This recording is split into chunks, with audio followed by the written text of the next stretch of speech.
Students के अंदर खास तौर से जो कोचिंग इंस्टीट्यूशन के अंदर नीट की तैयारी करते हैं, इंजीनियरिंग के लिए तैयारी करते हैं, कॉलेज गोइंग स्टूडेंट्स हैं, स्कूल के अंदर ऊपर की क्लासेस के स्टूडेंट्स जो कंप्यूटर्स पे भी काम करते हैं, लंबे समय तक क्लासेस के अंदर बैठे रहते हैं, उनके अंदर कमर में दर्द, कंधे में दर्द, बाजू में दर्द, रिस्ट पेन, बैक पेन, ऐसी काफ़ी प्रॉब्लम्स आती हैं जो सामान्यतया उनकी पढ़ाई को प्रभावित करती हैं और इस तरह के पेशेंट्स हम लोगों के पास काफ़ी आते हैं। तो उनकी इसी समस्या के लिए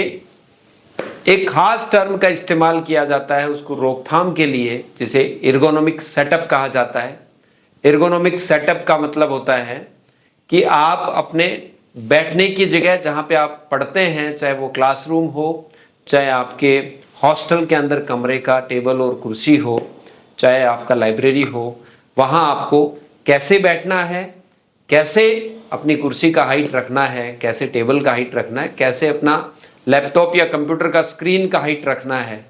उसको एडजस्ट करने का जो मेथड होता है, उसको ऑप्टिमाइज करने की जो विधि होती है,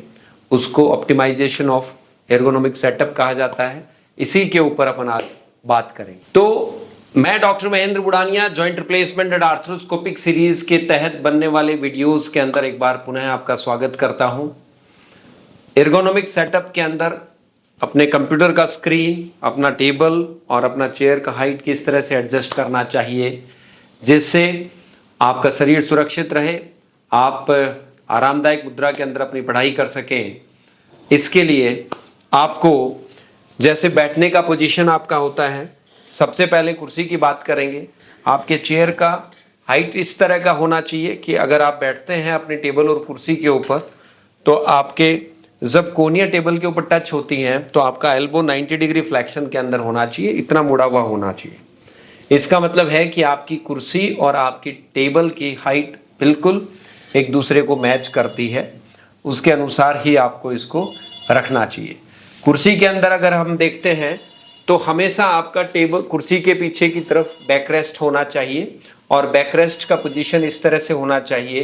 कि आपका स्पाइन पीछे की तरफ से बिल्कुल स्ट्रेट रहे। इस बात का आपको हमेशा ध्यान रखना चाहिए। घुटने बिल्कुल 90 डिग्री के ऊपर होने चाहिए और पंजे दोनों फर्श के ऊपर एकदम से फ्लैट टच होने चाहिए आपके, जिससे आप आरामदायक मुद्रा के अंदर बैठ पाएँ और अपना पढ़ाई, अपना काम आराम से आप कर सकें। इसके साथ साथ आप अगर कंप्यूटर पे काम करते हैं, लाइब्रेरी के अंदर कंप्यूटर के ऊपर आप पढ़ते हैं, तो इसका स्क्रीन का हाइट भी आपको विशेष प्रभाव डालता है आपकी कंधे की, गर्दन की और बैक की मांसपेशियों के ऊपर। तो सामान्यतया आपकी आई के लेवल के ऊपर आपके लैपटॉप या कंप्यूटर का जो स्क्रीन है उसका टॉप आना चाहिए, उस लेवल के ऊपर आपको हमेशा इसको रखना चाहिए। दोस्तों, एर्गोनोमिक सेटअप का मतलब ये होता है कि आपके कार्यस्थल को, वर्किंग प्लेस को, चाहे आपका क्लासरूम हो, चाहे आपका स्टडी रूम हो, चाहे आपका ऑफिस हो, आपको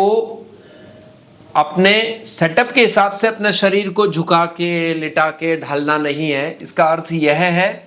कि आपके सेटअप को, आपकी टेबल और कुर्सी को, आपके लैपटॉप, कंप्यूटर की स्क्रीन की हाइट को अपने शरीर की हाइट के हिसाब से, अपने शरीर की बनावट के हिसाब से एडजस्ट करना चाहिए, ना कि आपके सराउंडिंग के अंदर जो आप चीज़ें इस्तेमाल करते हैं उसके अनुसार अपन ने आपको ढालना चाहिए। तो आप एर्गोनोमिक सेटअप का जब भी ध्यान रखेंगे, खास तौर से स्टूडेंट्स के अंदर आपको neck pain, back pain, shoulder pain, इस तरह की प्रॉब्लम्स होने की संभावनाएं काफ़ी कम हो जाती हैं। तो दोस्तों, स्टूडेंट्स के अंदर काफ़ी स्ट्रेस वैसे ही एग्जामिनेशन का और कॉम्पिटिटिव एनवायरनमेंट का स्ट्रेस रहता है, तो उस स्थिति के अंदर अगर उनको बैक पेन या नेक पेन की वजह से 2 दिन भी खराब हो जाते हैं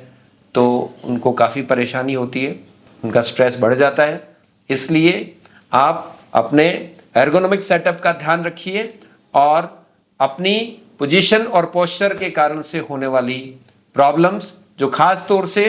कंधे के जोड़ को, नेक को, बैक को प्रभावित करती है, उससे अपने आप को बचाइए।